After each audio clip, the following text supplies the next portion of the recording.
mon nom est Sophie Cloutier, je suis professeure de philosophie à l'Université Saint-Paul et directrice du Centre de recherche en éthique publique et gouvernance. Donc, il me fait plaisir de présider cette table ronde sur les éthiques du CARE dans le monde francophone.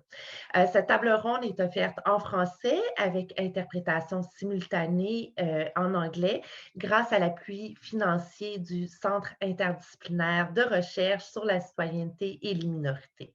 Nous tenons à remercier le CIRSEM, dont la mission principale est d'animer la vie intellectuelle en français à l'Université d'Ottawa. Je vais rapidement expliquer le déroulement de la table ronde. Donc, chaque personne aura environ 5 à 6 minutes pour présenter. Donc, je vais devoir être un peu intransigeante sur le temps afin de garder une vingtaine de minutes pour les questions et la discussion par la suite. Vous pourrez écrire vos questions en anglais ou en français dans la boîte Q&A QA pendant les présentations ou après les présentations.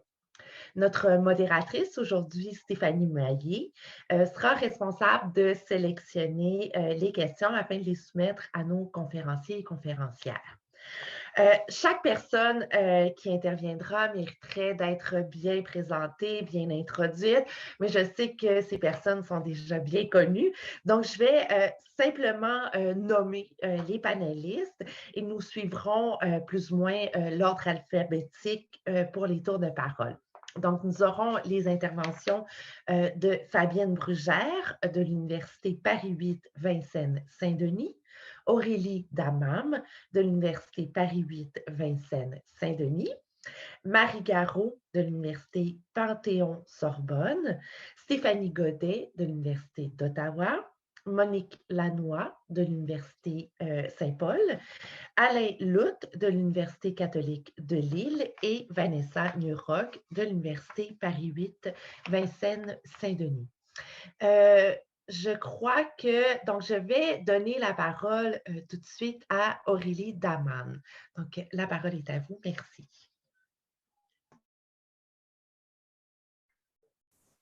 Bien, merci beaucoup. Merci, bonjour à toutes et tous. Et je remercie les organisatrices de ce merveilleux congrès et je les remercie aussi pour cette table ronde. Donc, tout d'abord, je voudrais me saisir du mot décentrement pour expliquer comment mon expérience de la comparaison internationale qui m'a occupée ces dernières années a été utile pour construire mon approche de l'éthique du CARE. Donc, avant de parler de cette expérience de la comparaison internationale, je voudrais aussi parler de quelque chose qui me semble avoir marqué ma trajectoire avec un certain enchantement, c'est la place du travail collectif et de la réflexion sur les situations de CARE dont on échange à bâton rompu depuis plus de 15 ans maintenant avec un certain nombre de collègues. Donc, mon entrée dans l'éthique du CARE s'est faite par des travaux d'enquête empirique avec Patricia Paperman. J'ai fait des enquêtes auprès de pourvoyeurs de CARE dans la sphère domestique, des travaux qui ont durablement marqué ma perspective en me rendant attentive au temps long du CARE et à la gestion des temporalités, entre autres choses.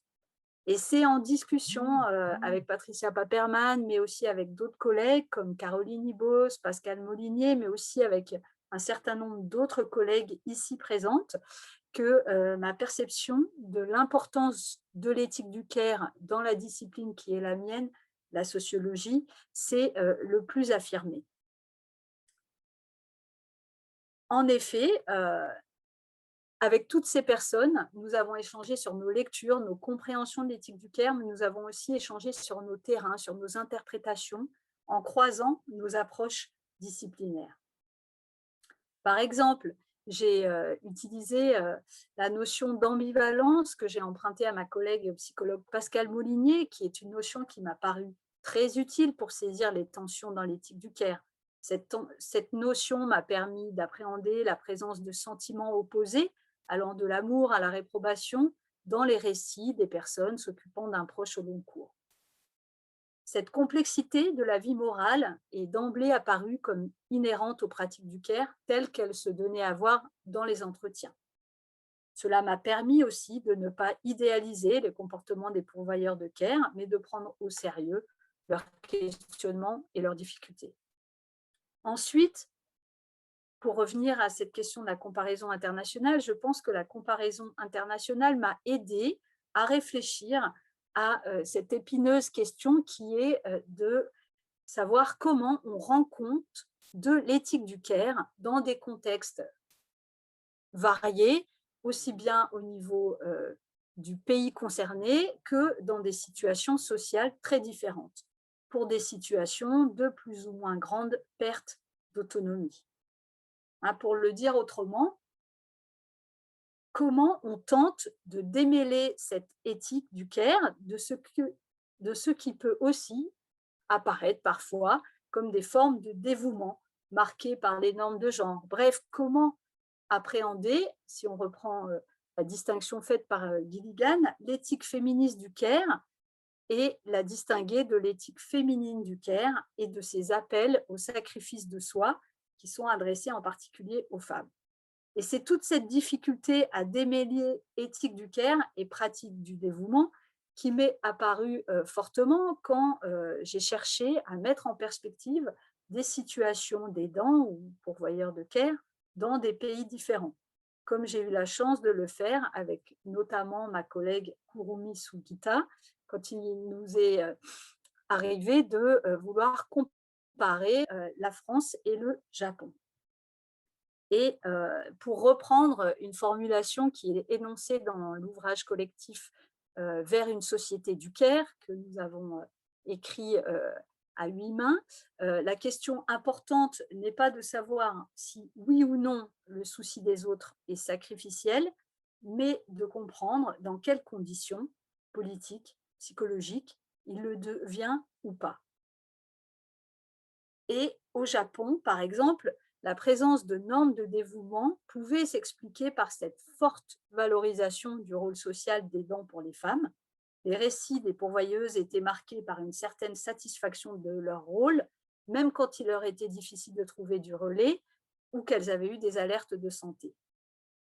A contrario, il nous a semblé que dans le contexte français, ces normes de dévouement pouvaient se heurter à d'autres normes qui pesaient sur ces femmes pourvoyeuses de care, en particulier les normes de conciliation entre travail salarié et travail de care.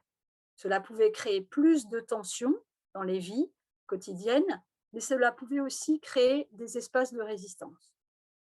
Dans cette perspective, penser les espaces de résistance dans le care reste un horizon particulièrement stimulant pour moi. Cette éthique de résistance peut aussi parfois émerger à l'issue des échanges entre pourvoyeuses de care elles-mêmes. Le contenu de cette éthique du care est aussi important à réfléchir à l'aune des critiques qui lui sont adressées par les Disability Studies, les études critiques sur le handicap. Ce travail de réflexion sur le croisement et les tensions entre éthique du care et Feminist Disability Studies a été l'autre grand volet de mes recherches. Il me permet d'aborder autrement le travail de terrain dans le champ du handicap. La mobilisation de l'éthique du care sur le nouveau terrain que j'explore en ce moment, les personnes handicapées face à leurs questions de logement, cette mobilisation de l'éthique du care, elle est particulièrement précieuse pour moi. Elle me permet de m'intéresser aux pratiques de résistance des personnes handicapées qui peuvent revendiquer de nouvelles pratiques du care pour leurs proches en tant que pourvoyeurs de care, mais aussi en tant que récipiendaires du care avec leurs propres mots. Je vous remercie de votre attention. Merci beaucoup, Aurélie Damam. Je vais maintenant laisser la parole à Marie Garot. Merci, Marie. Bonjour à toutes et à tous. J'espère que vous m'entendez bien parce que du coup, j'ai mis un casque pour que ça passe mieux. OK. Je voudrais d'abord commencer par remercier les organisateurs et les organisatrices du colloque et puis bien sûr Sophie et Stéphanie pour leur modération. Donc moi, j'ai abordé l'éthique du care depuis un autre point de vue que celui d'Aurélie, puisque moi, je viens de la philosophie politique.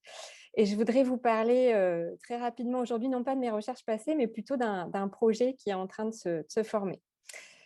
Alors, ce projet porte sur l'intérêt d'un croisement entre d'un côté les éthiques du Caire, et plus particulièrement celles qui m'ont toujours le plus intéressée, sans doute du fait de ma provenance disciplinaire, qui sont les approches matérialistes et politiques du Caire.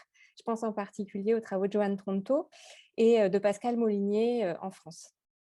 Et de l'autre, les théories féministes de la reproduction sociale, catégorie dans laquelle on peut ranger les travaux de Maria Rosa Dalla Costa, Silvia Federici, Lise Vogel et plus récemment Titi Bhattacharya, Cynthia Arruzza et Nancy Fraser.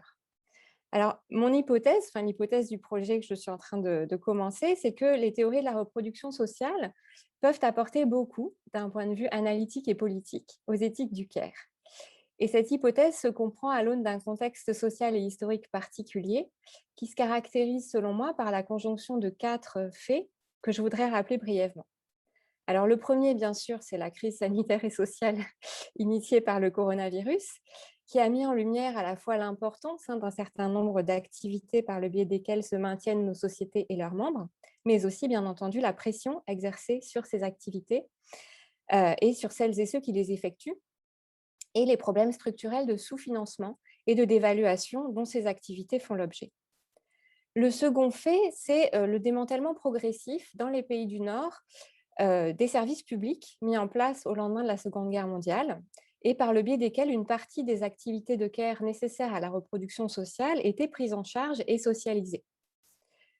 Le troisième concerne la hausse importante de la précarité de l'emploi à laquelle on assiste parallèlement depuis 40 ans, hausse qui se traduit par la difficulté accrue pour les individus de prendre soin d'elles-mêmes et de leurs proches et par une précarisation croissante des activités de care rémunérées.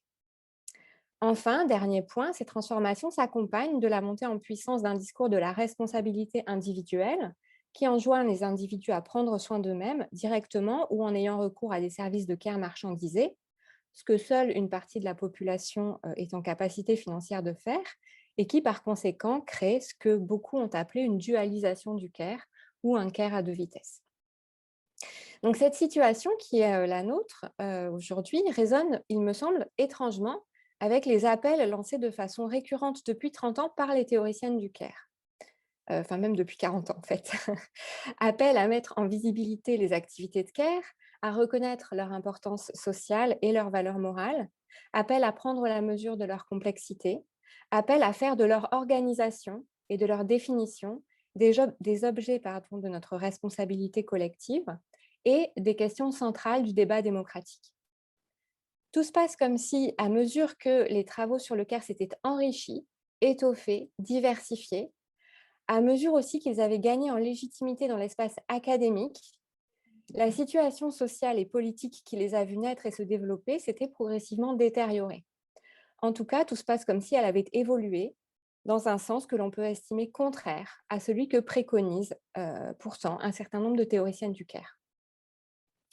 Alors, il me semble que cet état de fait, donc cette divergence forte entre les prescriptions de la théorie d'un côté et les tendances sociales et politiques à l'œuvre de l'autre, implique de se demander si les éthiques du care n'ont pas omis, dans leur analyse de la situation présente, des éléments importants susceptibles de rendre raison de cette situation.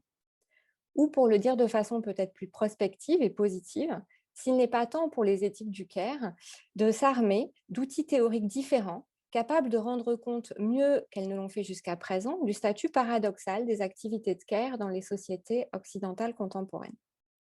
Donc, mon idée est toute simple, c'est que les théories de la reproduction sociale peuvent ici nous apporter une aide précieuse.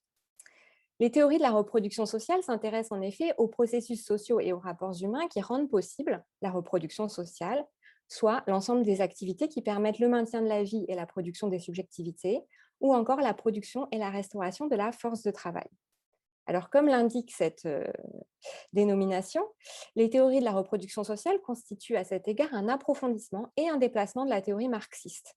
Elles reprennent à Marx l'idée que le travail humain est au cœur de la création et de la reproduction de la société dans son ensemble, mais elles récusent l'équation posée entre travail et travail salarié, entre travail et travail productif. Il s'agit pour elles d'interroger, et là je cite Titi Bhattacharya, l'immense quantité de travail familial et communautaire, invisibilisé, ignoré, qui soutient et produit la travailleuse, ou plus précisément sa force de travail. Donc l'idée sous-jacente à ce geste, c'est que la production dépend de et repose sur un ensemble d'activités que le concept de reproduction sociale permet de subsumer, et que ces activités, bien qu'elles aient une finalité spécifique et se déroulent dans des espaces spécifiques, ne peuvent être analysées indépendamment de la manière dont la production s'organise dans le contexte capitaliste, ni ces dernières indépendamment d'elles. Donc, je terminerai en disant que ce cadre d'analyse me semble fécond parce qu'il invite à aborder ensemble les transformations à l'œuvre dans l'ordre de la production et dans l'ordre de la reproduction. Comme le souligne Fraser, il conduit à ne pas analyser pour elle-même la crise du care, mais à la ressaisir à la lumière de ce qu'elle appelle les paradoxes socio-reproductifs du capitalisme et le devenir financiarisé du capitalisme. Il y a là, je crois, des perspectives prometteuses en termes de gains d'intelligibilité, mieux comprendre les logiques à l'œuvre dans la structuration et la déstructuration des activités de care, mais aussi des gains politiques, la lutte des travailleuses de care ne pouvant dans cette perspective s'appréhender ni uniquement à l'échelle nationale, ni indépendamment des luttes menées, au nord comme au sud, par les travailleuses et les travailleurs salariés ou rémunérés. Je vous remercie de votre attention. Merci beaucoup, Marie Garot. Je vais maintenant donner la parole à Stéphanie Godet. Merci. Bonjour, j'aimerais d'abord remercier les organisatrices. Merci à Sophie et Stéphanie pour l'animation de l'organisation de cette table ronde. Alors, je vais vous parler du point de vue de ma discipline, celle de la sociologie, et j'ai essayé de faire une petite synthèse. Je vous présente une petite synthèse de mes recherches précédentes. Les sociologues du care ont abordé traditionnellement les questions éthiques et politiques à travers l'observation du travail de soins. Dans mes recherches, je propose de faire l'inverse. J'observe différents objets qui ne sont pas intuitivement associés au care pour enrichir notre compréhension de la société et de son prendre soin en général. À partir de mes travaux, que ce soit sur l'engagement des jeunes, la participation sociale, l'éducation à la citoyenneté et le travail des professeurs d'université, j'ai utilisé les théories du care afin de proposer de nouvelles perspectives pour nommer et observer des phénomènes sociaux déjà investis par d'autres cadres théoriques.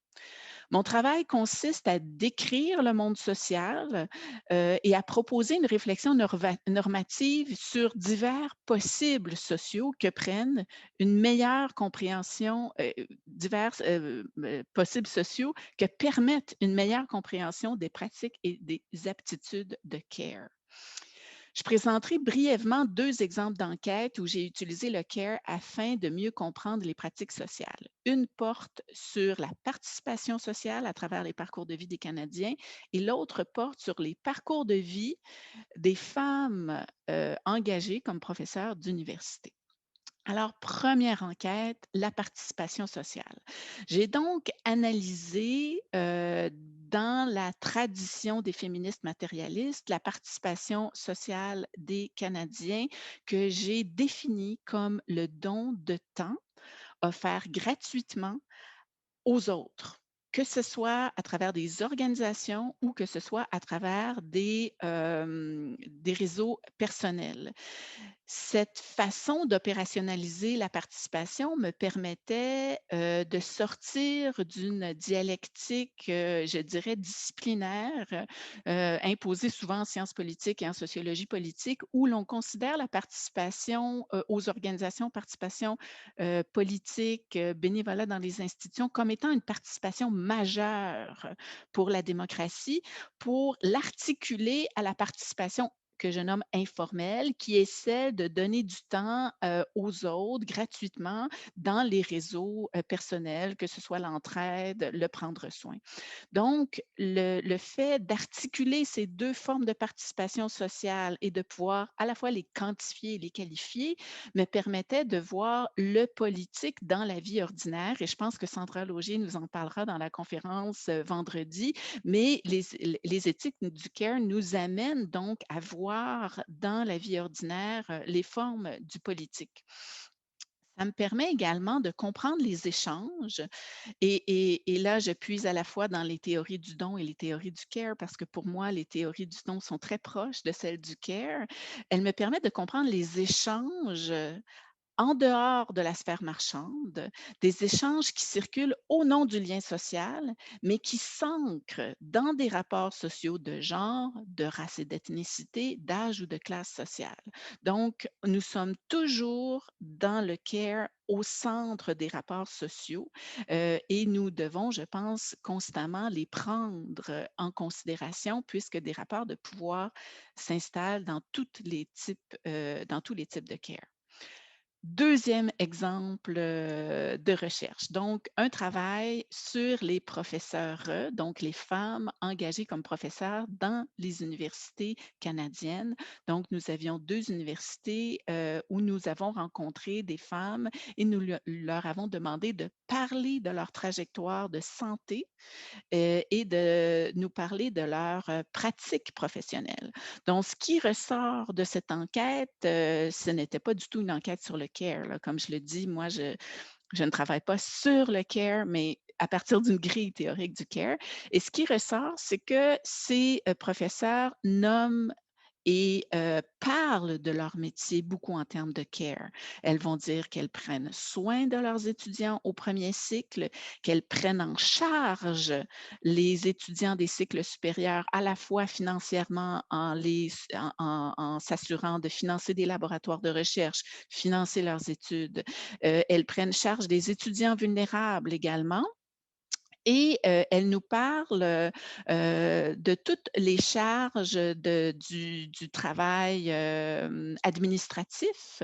En anglais, ils appellent ça le academic housework, c'est-à-dire toutes ces tâches administratives qui ne comptent pas dans cette culture masculo-centriste de parce qu'ici, on voit vraiment que les données entrent en opposition avec la culture de performance et la culture masculo-centriste du monde universitaire. Et ce qui ressort finalement de cette enquête-là, c'est que les femmes rencontrées accordent énormément d'importance au care dans leur travail, mais ni l'importance du self-care, c'est-à-dire du prendre soin d'elles-mêmes, puisque quand elles sont malades, par exemple, elles le cachent. Elles ne demandent même pas leur congé de maladie officiel. Elles prennent des congés sabbatiques, des congés universitaires, plutôt que de prendre soin d'elles-mêmes. Alors, les théories du care nous permettent de voir plusieurs objets sociaux sans travailler directement sur le travail de soins. Merci. Merci beaucoup, Stéphanie Godet. Je vais maintenant donner la parole à Monique Lanois. Merci. Alors, merci encore une fois à tout ce monde qui a préparé et a permis ce colloque. Enfin, c'est vraiment merveilleux de pouvoir être ici en virtuel. Et merci aussi aux participants et participantes qui sont là. Donc, je suis philosophe et un de mes sujets de recherche dont je vais parler, c'est le travail d'aidante en milieu institutionnel, c'est-à-dire en centre de soins prolongés ou de soins de longue durée au Canada. Et en fait, comprendre les enjeux de ce travail, qui est un travail de care, et aussi qu'est-ce que ces analyses peuvent nous apprendre du travail en général. Et donc, elles nous permettent de critiquer, enfin, nos idées, nos concepts de travail productif. Donc, je vais expliquer très rapidement l'évolution du care afin de vraiment situer mes analyses dans le parcours de l'éthique du care. Donc, peu après la parution de l'ouvrage de Gilligan, les philosophes et théoriciennes féministes anglo-américaines ont beaucoup discuté des avantages de l'éthique du care. Les enjeux principaux à ce temps portaient sur la question de savoir s'il était préférable de prendre une approche d'éthique du care au lieu d'une approche de justice. Alors, on avait un ou l'autre. Hein. C'était les années 80. Et je le mentionne parce que ce débat n'a pas vraiment eu lieu dans le milieu francophone. Et ça, c'est parce que, en partie, le livre de Joan Tronto est traduit en 2008. Et à ce moment-là, le débat Justice Care est dépassé. Aussi, le point de départ, évidemment, pour Tronto, qui est politicologue, est que la justice et le care sont des alliés. Donc, ça va donner aux écrits des théoriciennes francophones un point de départ différent. Par exemple, les travaux de Eva Quitté analysent la place dans la sphère publique ou dans la sphère de justice politique des personnes qui vivent avec des handicaps cognitifs. Et Quitté va fonder son argument sur une éthique du care qu'elle propose comme étant plus inclusive. Le débat se centre sur la justice et les personnes en marge de la société qui ne peuvent pas être productives et contribuer par leur travail, etc.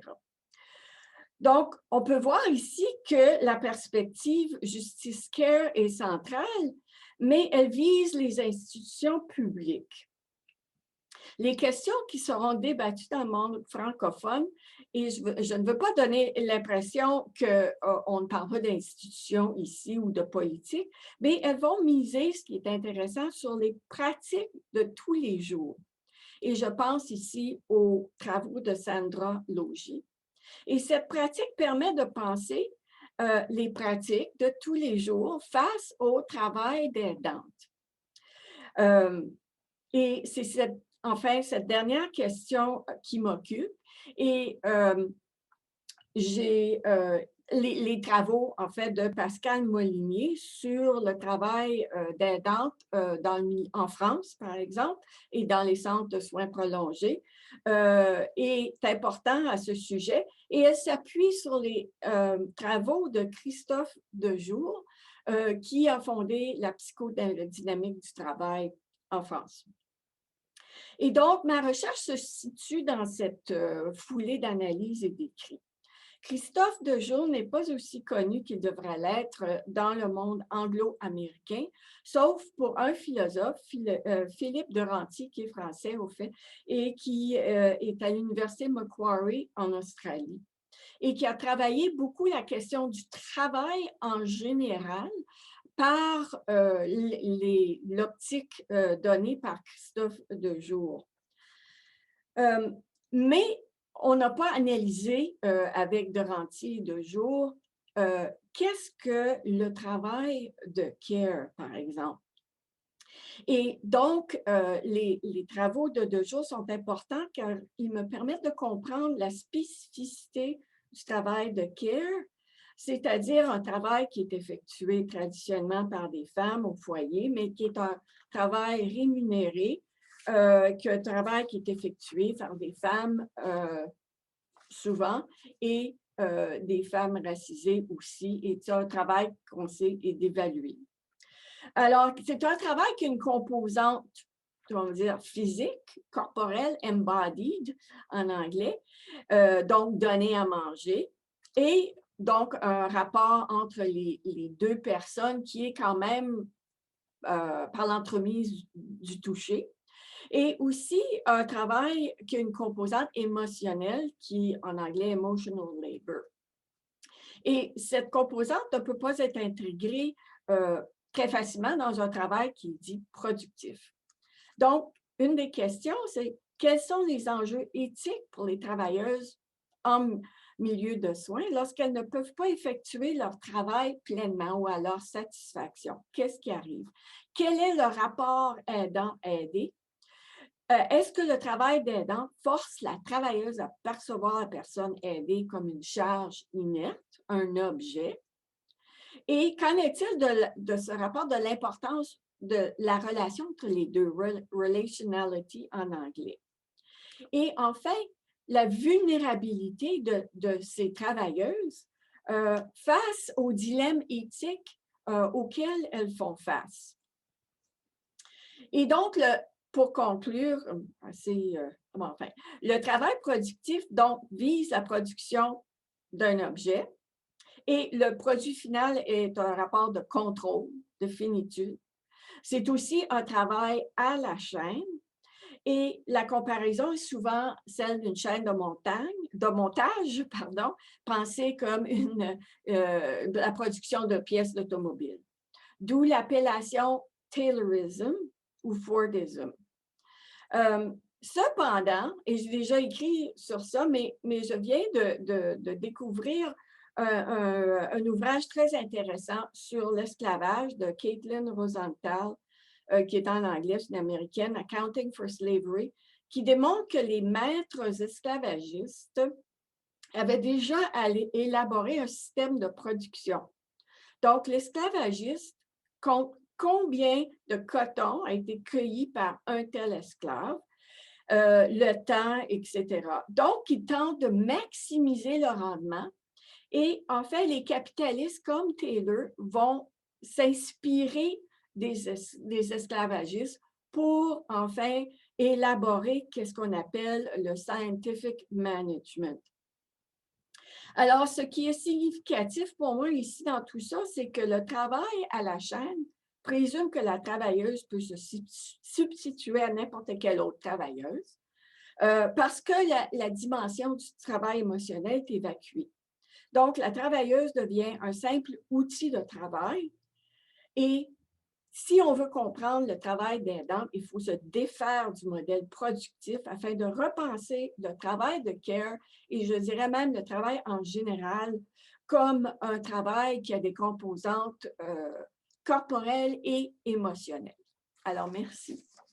Merci beaucoup, Monique Lannoy. Je vais maintenant donner la parole à Alain Lout. Un grand merci. Je tiens à remercier vraiment chaleureusement les organisatrices de m'avoir invité à cette table ronde. Je suis très heureux d'être avec vous. Je voudrais, dans les quelques minutes qui me sont imparties, juste vous partager quelques réflexions sur un thème de recherche qui m'a beaucoup passionné, qui continue à me passionner. Un thème de recherche qui serait celui de l'excès ou de la démesure du care. Je fais référence en cela à un article que j'avais rédigé sur ce sujet dans le cadre d'une revue qui s'appelle Les Cahiers du groupe de recherche matérialiste, où nous avions rassemblé des auteurs sur le thème des différentes formes de travail en excès. Autant de formes de travail qui semblent être en excès sur la forme traditionnelle du travail, qui semblent être en excès sur la forme subsumée du travail dans les sociétés capitalistes. Alors, ce qui m'intéressait, c'était véritablement d'aborder quelque chose comme un dilemme qui me semblait se dégager des écrits autour du care sur ces questions. Alors, je voudrais partir d'abord d'une citation, une citation de Pascal Molinier dans son ouvrage de 2018, Le Care Monde, qui écrit, je la cite, « En associant le care à la démesure, je ne désigne pas un en deçà de la mesure, je vise au contraire l'idée d'un excès du care par rapport à la mesure. Le care est toujours du côté de l'en plus, du don, du plaisir, de la vie, ce qui place le problème non pas du côté du care, mais du côté de la mesure. » Fin de citation. Dans le travail du care, Pascal Molinier rapproche alors le concept de travail du care du concept de travail inestimable développé par le psychothérapeute Jean Houry.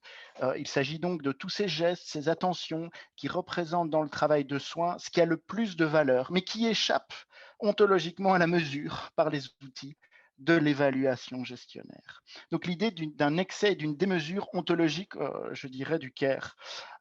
Elena Pulcini, pour reprendre un autre exemple, irait dans un sens assez similaire lorsqu'elle affirme l'affinité du care avec ce qu'elle appelle la logique du don.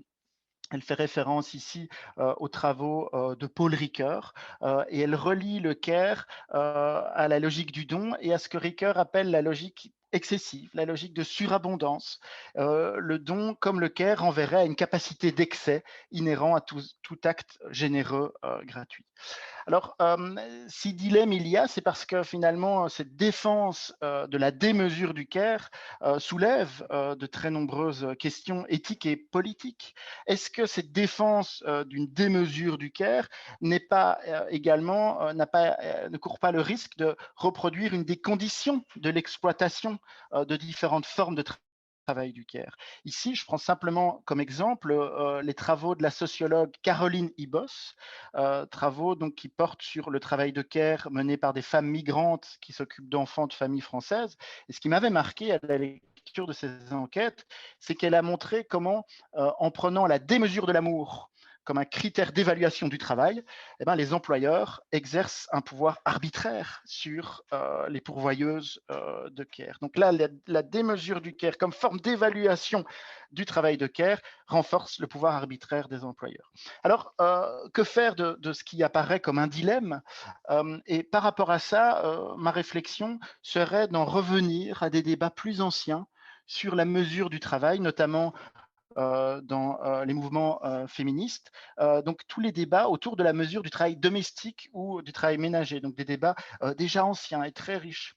Je m'appuierai ici sur des articles tirés des cahiers du GRIF, donc le groupe de réflexion et d'intervention féministe, qui est une revue féministe belge qui a perduré pendant près de 20 ans, des années 70 à 90. Et donc, dans différents articles de cette revue, il y a eu à de nombreuses reprises la question du débat de la mesure du travail ménager et de la mesure du travail domestique. Beaucoup de contributrices de ces revues, de cette revue, ont défendu la nécessité de mesurer financièrement le travail ménager, voire même d'évaluer le salaire ménager. Et ce qui frappe le lecteur de ces articles, c'est vraiment la mise en avant d'une dimension stratégique et rusée, en quelque sorte, de ce travail de mesure. Il s'agissait de lutter contre ce que la Belge Edwige Peymans-Poulet appelle l'occultation statistique de la condition des femmes. Jacqueline de Groot, je la cite, pour elle, une estimation globale du travail pour ménager a pour premier mérite de faire prendre conscience à tous et aux femmes en particulier la valeur économique de ces milliers d'heures passées au foyer. Fin de citation. Et je parle bien de stratégie politique et rusée parce qu'il n'y a aucune naïveté de ces contributrices dans ces revendications. Il n'y a pas non plus de soumission des contributrices des cahiers du GRIF à ce que André Gorz appelle la rationalité économique, dans un entretien qu'il accorde au cahier du GRIF où il est très critique par rapport au mouvement féministe en disant en voulant mesurer le travail ménager, vous vous soumettez au joug de la rationalité économique. Non, elles ont conscience à de très nombreuses reprises, ces contributrices, que ces évaluations ne peuvent bien entendu pas véritablement et objectivement mesurer le travail. En parenthèse, elles nous font même prendre conscience que le travail productif classique est soumis aussi à des évaluations sociales et arbitraires. Donc, elles ont conscience de l'impossibilité d'évaluer objectivement, mais il s'agit véritablement de mener une stratégie politique. Eliane Bouquet écrit « Calculer en heures, en rendement, en argent notre travail n'est pas croire exclusivement à l'argent et aux statistiques, mais c'est, parmi d'autres, donc on voit bien la dimension de stratégie, on teste, c'est parmi d'autres un mode d'estimation et de prise de conscience. Donc il me semble qu'aborder la mesure comme une stratégie politique peut permettre de déplacer un peu le dilemme entre mesure et démesure du care. Il ne s'agit donc pas de consacrer le pouvoir des gestionnaires, mais de produire un langage qui permet de se coaliser, de dénoncer, tout en ayant conscience que le care est radicalement en excès sur ce que on peut en dire. Je pense aussi que lire les cahiers de ces années 70 et 80 est vraiment salutaire pour repenser aujourd'hui ces problématiques de la mesure. Pourquoi? Parce que dans ces cahiers, le lien entre instruments statistiques et stratégie politique est explicitement mis en avant. Et donc, ça peut nous permettre aussi d'exercer un regard critique à travers ce passé, en utilisant le passé comme un miroir déformant, disait Ivan Illich, pour pouvoir voir comment aujourd'hui, effectivement, de très nombreux instruments statistiques sont mis en place pour pouvoir quantifier les inégalités de sexe, entre autres.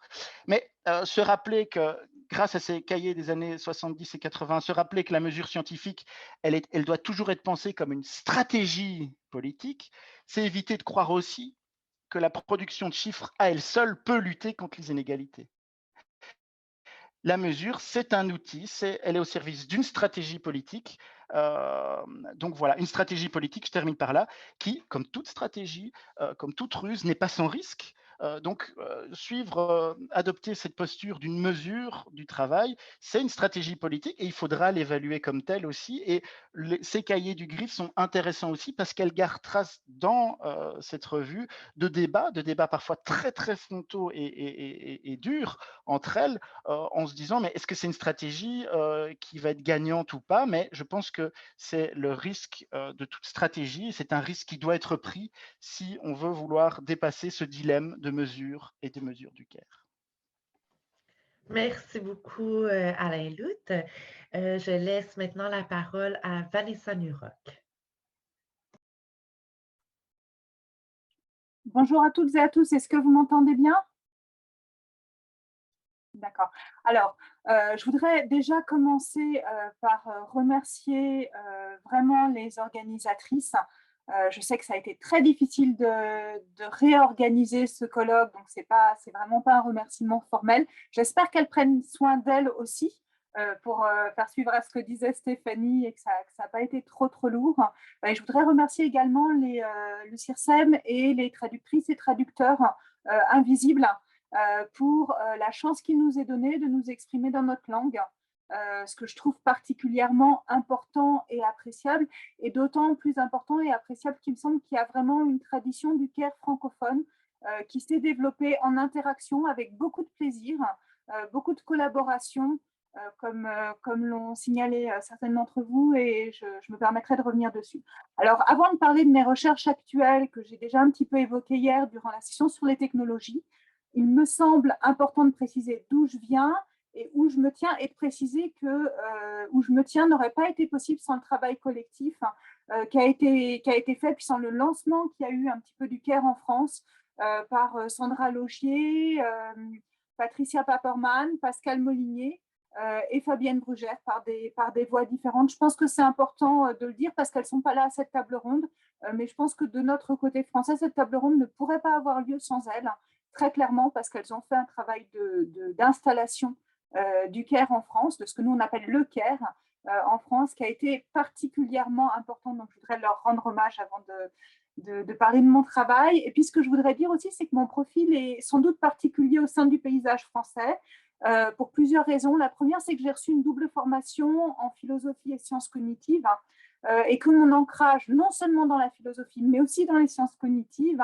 est l'un des éléments clés dans la manière dont j'envisage aujourd'hui la question du CARE, des technologies émergentes et notamment de l'intelligence artificielle. Et puis, le deuxième point important, c'est que j'ai découvert l'éthique du CARE un peu par hasard pendant ma thèse qui portait sur les origines du sens moral, alors que je travaillais sur la psychologie morale, sur Kohlberg. Et donc, de Kohlberg, en fait, je suis arrivée à Gilligan. Et ce qui était fabuleux, c'est qu'en même temps que j'étais dans ce travail de thèse, était justement développé des approches du CARE par les collègues dont j'ai parlé. Donc, il y a vraiment eu une heureuse coïncidence avec deux voix, dans les deux sens du terme d'ailleurs, qui m'ont permis de m'inscrire dans un courant qui était en train de se développer en France, et je pense que ça a été une grande chance. En plus, à ce moment-là, quand j'ai fini ma thèse, j'ai eu la chance de pouvoir réviser la traduction de la nouvelle édition du livre de Carol Gilligan, en même temps que quasiment en même temps que j'écrivais un livre sur John Rawls, ce qui fait que cet arrière-plan explique pourquoi mes recherches se situent dans une éthique du CARE qui cherche à penser plus que la justice ou à penser l'éthique quand les questions de justice ne rendent pas compte de manière satisfaisante des problèmes éthiques et politiques qui se posent, mais sans faire fi de la justice. Et puis aussi, cela explique, je pense, pourquoi, et il me semble que c'est un point que je partage avec pas mal de mes collègues françaises ou francophones, mon travail articule très étroitement éthique et politique. Pour moi, il n'est pas question de politiser le CARE, parce que le CARE, comme on le dit donc en France, est intrinsèquement, pour moi, l'articulation de l'éthique et du politique, et je pense que c'est une de ses grandes forces. Alors, du coup, mes travaux sont vraiment en phase avec ces développements. Je pense qu'on peut les résumer dans deux grandes directions qui, par chance, prennent place aujourd'hui dans une chaire UNESCO qui m'a été attribuée cette année, qui s'appelle, l'acronyme n'est pas anodin, la chaire EVA, d'éthique du vivant et de l'artificiel. Et d'ailleurs, je vais vous mettre le lien dans le chat s'il y a des gens que ça intéresse. et qui travaille selon 3 axes. Premièrement, les libertés et les déterminismes. Deuxièmement, le genre, vous vous en douterez. Et troisièmement, les responsabilités. Cette chaire est accueillie par mon laboratoire, le LEGS, qui est l'un des seuls laboratoires qui travaille en France sur les questions de genre et qui est vraiment d'un très grand soutien pour ces travaux et où pas mal de collègues qu'on a mentionnés comme Caroline Ibos. Caroline Ibos est la directrice, par exemple, du laboratoire et on a vraiment un lieu d'effervescence pour les pensées du Caire. Alors, je dégagerai 2 grandes lignes pour mes recherches. La première, elle est immédiate. En fait, c'est une analyse de la manière dont la crise sanitaire actuelle est également une crise éthique et politique, et la manière dont cette triple crise peut être particulièrement bien éclairée par l'éthique et la politique du Caire et avec l'éthique et la politique du Caire, ainsi qu'on a déjà eu l'occasion de l'évoquer pendant ce panel et puis pendant d'autres panels en fait. Il n'est pas tant que la thématique du Caire s'est trouvée au premier plan pendant cette crise, mais il semble aussi que cette crise nous donne beaucoup à penser pour raffiner, retravailler la notion de Caire et notamment la notion de responsabilité relationnelle qui m'intéresse beaucoup en lien avec la crise actuelle. Et donc, on a du pain sur la planche, les amis. Là, je pense que c'est très clair. Donc, ce travail en cours a déjà donné lieu en fait à une journée d'études qu'on a faite dans le cadre qui était la journée scientifique de lancement de ma chaire UNESCO, à laquelle ont participé plusieurs collègues. Justement, je citais Caroline Ibos, Sandra Logier qui va faire la plénière de fin. Donc, c'est vraiment un travail collectif. On a un ouvrage collectif qui devrait paraître là, sans doute au début de l'été, qui a été coordonné en collaboration franco-québécoise avec ma collègue Marie-Hélène Parizeau et qui devrait paraître donc prochainement. Et puis la seconde ligne de recherche qui m'occupe depuis plusieurs années, c'est la manière dont l'éthique et la politique du Caire est en lien avec les nouvelles technologies, notamment l'intelligence artificielle. Et je tente de développer 3 hypothèses principales sur lesquelles je terminerai parce que Sophie, merci, me signale qu'il me reste 1 minute. La première, c'est que nous vivons aujourd'hui une révolution similaire à celle vécue à l'époque des Lumières, mais que nous allons en sens inverse, ce qui me semble particulièrement inquiétant parce qu'au lieu de demander la philosophie aux philosophes ou aux sciences sociales, on la demande aux ingénieurs. Deuxième chose, ces technologies brouillent les frontières habituelles. C'est pourquoi, et elles sont particulièrement difficiles à définir, et puis elles s'imbriquent dans toute notre vie, tous les aspects de notre vie.